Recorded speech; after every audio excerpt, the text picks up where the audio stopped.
Electric लाओ और कहीं भी जाओ। आगरा में 9 वर्षीय दलित बच्ची की हत्या के बाद हंगामा। घटना के घंटों बीत जाने के बावजूद भी किसी बड़े प्रशासनिक अधिकारी के नहीं आने पर वाल्मीकि समाज में आक्रोश। जनप्रतिनिधियों की उदासीनता व वाल्मीकि समाज के युवाओं ने लगाए मुर्दाबाद के नारे। वाल्मीकि समाज के विभिन्न संगठनों ने पोस्टमार्टम हाउस पर धरना देकर प्रशासन को दिया 24 घंटे का अल्टीमेटम। वाल्मीकि समाज ने पीड़ित परिवार को 1 करोड़ रुपए मुआवजा, आरोपियों को फांसी की सजा देने की मांग की है। घटना की जानकारी होने पर एसडीएम और एसीपी अछनेरा पोस्टमार्टम पर पुलिस फोर्स के साथ मौजूद रहे।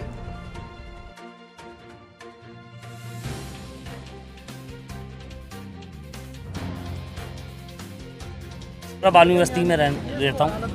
मृतक आपकी कौन लगती है? जी मेरे जीजा हैं जी, और वो भांजी थी मेरी।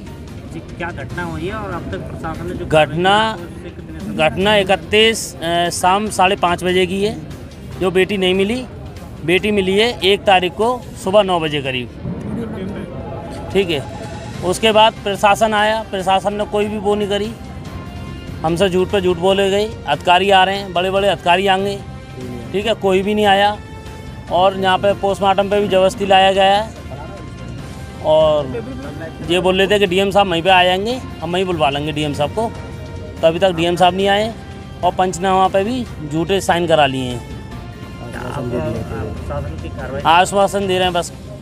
नहीं, संतुष्ट नहीं है, हम उससे संतुष्ट नहीं है, संतुष्ट नहीं है। जी अब तक जो आपको पुलिस और प्रशासनिक अधिकारियों ने जो भरोसा दिया है, उस भरोसे से कितने संतुष्ट हैं? क्या क्या मांग है आपकी? कोई भी समझ मां साहब हमारी का सुना है। हमारी मांग एक ही है कि उनको फांसी होनी चाहिए, जितने भी हैं वो। उनने हमारी लड़की मारी है। 24 घंटे का समय दिया है। 24 घंटे का समय है। क्या कहा है प्रशासन? वो 24 घंटे का समय मांग रहे हैं। उसके बाद 25वां घंटा हमारा है। अगर 24 घंटे में अगर आपके जो हत्यारों की गिरफ्तारी नहीं होती है या जो आपकी मांगें नहीं मानी जाती हैं तो आप क्या करते हैं? बहुत बड़ा आंदोलन हुआ करेंगे हम। और बाकी बात में साहब जो भी सब संगे हमारे। देखिए आज जिस तरीके से एक दलित समाज की 9 वर्षीय बेटी के साथ घटना हुई है, उसका पोस्टमार्टम करा, क्या है पूरा मामला? देखिए, मलपुरा क्षेत्र में, मलपुरा थाने के अंदर मिर्ज़ापुर एक गांव है। उस गांव में 8 साल की वाल्मीकि समाज की बच्ची गांव में खेल रही थी, घर के आसपास खेल रही थी और सुबह उसको अगले दिन सुबह 9:30 बजे उस बच्ची की डेड बॉडी एक बोरे के अंदर अर्धनग्न अवस्था में प्राप्त हुई। उस बच्ची के संग हो सकता है बदसलूकी की गई हो। अभी पोस्टमार्टम की रिपोर्ट आने वाली है कुछ समय में, तो ये भी क्लियर हो जाएगा कि घटना रेप की है कि नहीं। पर ये मानवता को शर्मसार करने वाली घटना है। ये पूरे देश के अंदर जो हर बाप है वो अपनी बच्ची को किस तरह से स्कूल भेजेगा, किस तरह से पढ़ाएगा, ये सोचने वाली बात है। इतना प्रशासन के लोगों ने अभी तक ढीला रवैया रहा है। अभी तक भी कोई यहाँ पर ना तो डीएम साहब आए हैं, ना कमिश्नर साहब आए हैं, ना कोई विधायक आए हैं, ना कोई सांसद आए हैं। विधायकों के कुत्ते मर जाते हैं, कुत्ते खो जाते हैं, उसको ढूंढने के लिए लोग सब जगह घूमते रहते हैं। एक बच्ची के संग इतनी बड़ी घटना हो गई, ये लोग सब लोग कहाँ सो रहे हैं? ना तो माननीय मुख्यमंत्री जी का ट्वीट आया है, ना माननीय प्रधानमंत्री जी का ट्वीट आया है, और इतनी बड़ी घटना हो रही है। 8 साल की बच्ची, बताइए क्या कसूर उस बच्ची का? उस बच्ची के संग रेप करके, हो सकता है ऐसी घटना भी हो, उसको बच्ची की हत्या कर दी, हत्या करके नहर के पास उसको सब प्राप्त हुआ है। क्या मांग है? हमारी मांग है कि सबसे पहले जिन अपराधियों ने ऐसा काम किया है, चाहे वो 1 हो चाहे 50 हो, उनको सबसे पहले फांसी की सजा दी जाए और ये मात्र 3 से 4 दिन के अंदर किया जाए। इसमें हमें ज़्यादा विलम्ब नहीं चाहिए। ऐसा हम देख रहे हैं कि विलम्ब होते होते मामले ख़राब हो जाते हैं। 4 से 5 दिन के अंदर उस जो अपराधी हैं उनको फांसी की सज़ा दी जाए। उसके साथ साथ ये एक सबक भी सिखाया जाए पूरे समाज के अंदर कि इस तरह की कोई घटना करेगा तो वो बचेगा नहीं।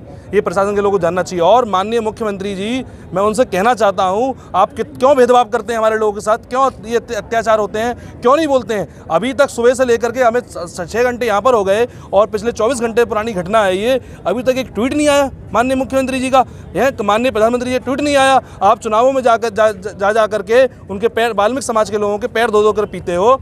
कभी ये कहते हो कि हमारे भाई हैं, इनकी बच्चियों पर घटना हो रही है, क्यों नहीं बोलते हैं ये लोग? क्यों इनकी बोलती बंद हो जाती है? क्या ये केवल वोट लेने आते हैं? क्या मांग? हमारी मांग है कि पीड़ित परिवार को कम से कम 1 करोड़ रुपए का मुआवजा मिले और उस परिवार को एक सरकारी नौकरी मिले, उसके साथ साथ परिवार की सुरक्षा भी हो और बच्ची को 100% न्याय मिले।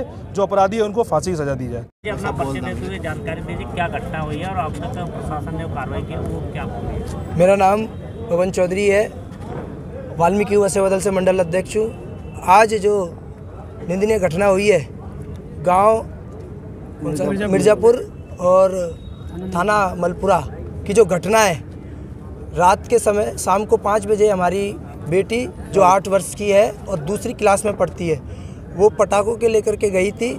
उसके बाद लौटकर नहीं आई। लौटने के बाद परिवार के लोगों ने जब बच्ची को तलाशा, बच्ची नहीं मिली। आज सुबह परिवार के लोगों को बच्ची की लाश बगैर कपड़े के कट्टे में पैक मिली। उसके बाद आनन फानन में पुलिस वहाँ पहुँची मौके पर कोई भी बड़ा आला अधिकारी वहाँ पर मौजूद नहीं था, ना तो पुलिस प्रशासन का, ना डीएम साहब वहाँ मौजूद थे। जब हम लोगों को मजबूरन यहाँ पोस्टमार्टम गृह पे भेजा, अभी तक पोस्टमार्टम गृह पे कोई भी जनप्रतिनिधि यहाँ पर नहीं आया है, ना कोई विधायक। 9 के 9 विधायक भारतीय जनता पार्टी के आगरा में हैं, एक भी विधायक ने नहीं पहुँचा है। 2 के 2 सांसद हैं, वो भी यहाँ नहीं मौजूद हैं। कोई भी डीएम साहब ने भी अपना एसडीएम भेज दिए हैं और प्रतिनिधि, विधायक के प्रतिनिधि भी यहाँ पर आ गए हैं, पर विधायक यहाँ पर आने के लिए तैयार नहीं है कोई भी। और ज़बरदस्ती हम लोगों से पंचनामे में साइन भी करवा लिए, साइन भी कर दिए। अभी तक कोई संतोषजनक जवाब नहीं है। और अगर प्रशासन ने हमसे सिर्फ 24 घंटे मांगे हैं, अगर 24 घंटे के बाद 25वां घंटा हमारा चालू हो जाएगा, वाल्मीकि समाज रोडों पर आ जाएगा। जिस तरीके से बहन बनीसा वाल्मीकि के साथ समाज ने अपनी ताकत दिखाई थी हाथरस कांड में, वही चीज़ हम दोहरा देंगे। रोडों पर आ जाएंगे, सफाई कार्य बंद हो जाएंगे, धरना प्रदर्शन होंगे और बड़ा उग्र आंदोलन होगा। राष्ट्रीय लेवल का मामला, क्योंकि हमारे समाज की बेटी की बात है। और जब यही सरकार कहती है बेटी बचाओ बेटी पढ़ाओ का नारा देती है, आज वो बेटी कैसे पढ़ेगी, कैसे आगे बढ़ेगी? इन लोगों ने इस तरीके की घटनाएं देश प्रदेश में हो रही हैं और अभी तक कोई भी इस पर सख्त कानून नहीं बनाए। हम चाहते हैं जो भी आरोपी हो उनको फास्ट ट्रैक कोर्ट की तरीके से जांच की जाए और जब भी अगर उनकी पुष्टि हो तो उनको फांसी की सज़ा दी जाए और इस परिवार को 1 करोड़ और एक सरकारी नौकरी से इनकी सहायता करी जाए, क्योंकि ये परिवार गरीब परिवार है, दबा कुचला परिवार है। अभी तक हमारा कोई भी संतुष्टजनक और ना हम इस फैसले से और ना ही उनकी कार्रवाई से अभी संतुष्ट है।